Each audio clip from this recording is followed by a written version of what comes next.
Hello, and welcome to the eLearning and Instructional Design for Beginners podcast, where new and aspiring instructional designers start, grow, and advance their careers in instructional design and online learning development. I'm your host, Crystal Harper. I'm a former school teacher who transitioned to instructional design, all while working full-time as a single mom. Would you like to become a successful instructional designer without the burden of earning another degree? Well, then let's get started. As you've come to learn, designing e-learning content is a great deal of work. So it's super important that you determine the effectiveness of all your hard work. E-learning course evaluations provide you with the effectiveness of your deliverables. They also help you continuously improve the course in order to offer your learners with the most influential and memorable e-learning experience. Evaluation takes place prior to instruction, during instruction, and after instruction has taken place. As you plan your materials, you need to evaluate the appropriateness of the technology, resources, reading materials, etc. that are intended to be used in the e-learning course. At the end of each lesson or module, it's important to evaluate all aspects of the learning experience.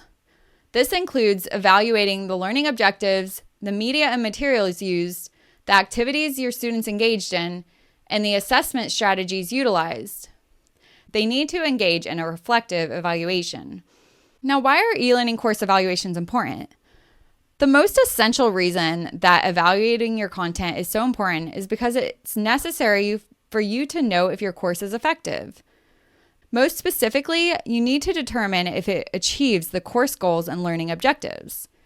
In order to determine whether these things have been accomplished, evaluation is necessary. Evaluation provides you with the ability to assess the course quality and effectiveness. In addition, evaluations help you understand what did and didn't work. Continuous improvement of your e-learning course content needs to be one of your top priorities. So when should you use course evaluations? You need feedback from the learners in the course, but when? Before you release your e-learning course or after it's completed? The answer is actually throughout its entirety. Whether you are still in the development process or the learners have just completed the course, the instructor and designer need to receive feedback so that you can keep moving forward and know what adjustments need to be made. This will help give you better results next time. Evaluations need to be an ongoing process. You must constantly evaluate e-learning courses in order to keep improving them and making regular changes and updates. The learners will appreciate your efforts by experiencing the course you are offering them to the fullest. So now let's discuss how you should go about conducting your learner course evaluations. Conducting surveys and questionnaires. Is the content easy to understand? Are the scenarios you're using relevant to the learners? Are the activities motivating? Is the language appropriate? Are the images and graphics appealing? Are the instructions clear? Are the interactive activities engaging? Once you ensure that your course goals and learning objectives are clear and specific, you need to collect feedback from the learners. Create questions that align with the course goals and objectives. Ask the learner these types of questions. Ask them anything you have in mind. Record their responses, analyze the data. Then revise and modify your e-learning course accordingly. Conducting surveys and questionnaires help give designers the chance to prevent errors and resolve issues in future courses. You can keep track of things like online learner performance, learners' progress, completion rates. The feedback that you receive through a learning management system is actually one of the easiest and often overlooked forms of evaluating an e-learning course. Many learning management systems feature reports that provide you with detailed tracking of every aspect of the e-learning course. Some of the aspects include, if you notice that many of the learners are unable to finish an activity, this may indicate that the difficulty level is too high. In contrast, if the learners are breezing through the lesson in record time, it may mean that you need to make the lesson a little bit more challenging. To evaluate instructor performance and materials, surveys should be administered to the learners throughout the course, asking their opinions of the resources used in the course as well as instructor effectiveness. This is an opportunity for the learners to give candid feedback of their instructor and the course materials and what could be improved. Survey responses should be completely anonymous. Another option would be to give the learners an opportunity to reflect on parts of the course that they liked or didn't like. Reflection is thinking back on all the components of the instructor and learning process and determining the effectiveness of each component. In addition, learners can be asked to reflect on their learning experiences, their perceptions on the content learned, and their evaluation of the learning process.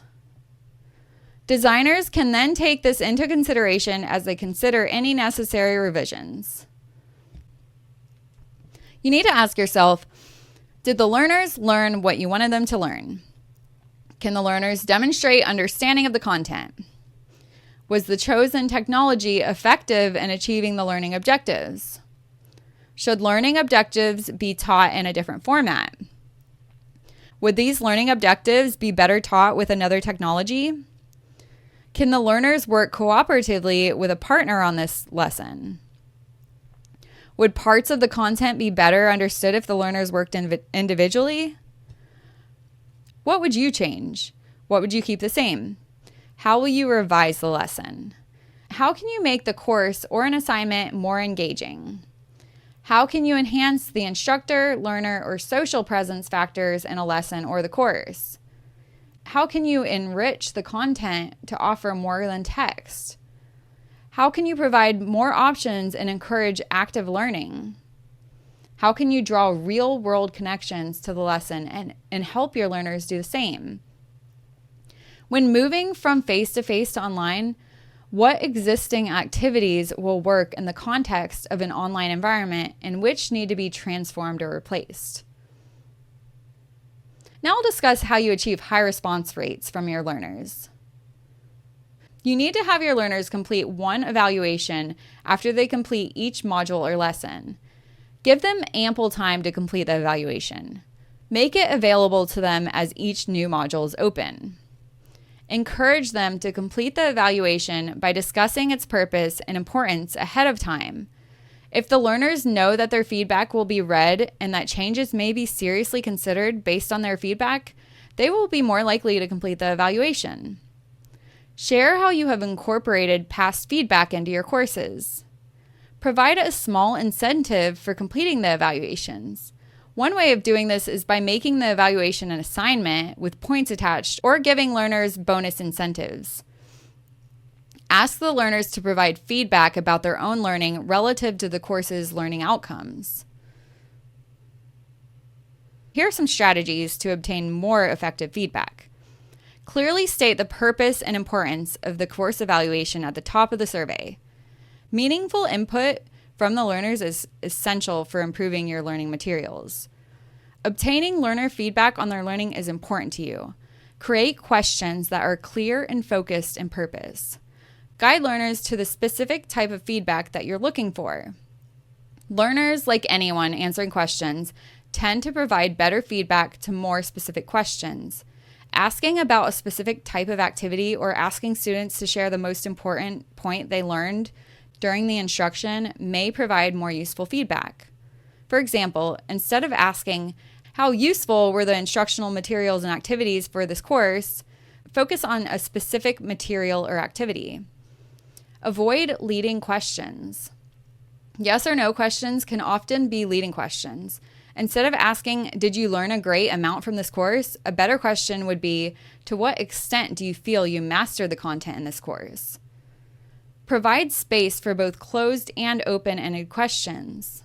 Asking open-ended questions can help you gain insight you may not otherwise receive. Consider not asking demographic questions. Learners are hesitant to complete course evaluations if they feel they might be identified by their responses.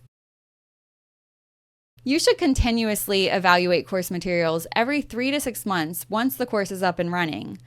This is an essential step in creating effective e-learning courses. Evaluations help you continuously improve online courses, offering the learners with the most influential and memorable e-learning experience. Reviewing all the provided feedback, determining how well your learners mastered the content, and assessing the technology tools and resources will help you determine how you can continuously improve your online course.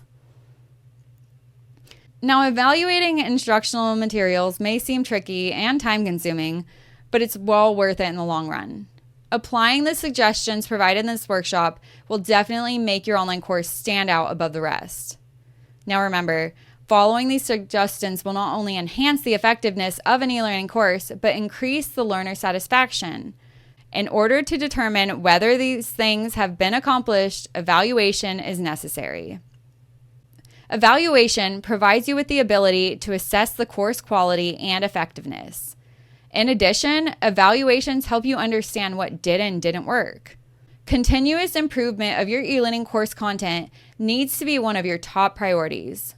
Evaluation needs to be an ongoing process. You must constantly evaluate e-learning courses in order to keep improving them and making regular changes and updates.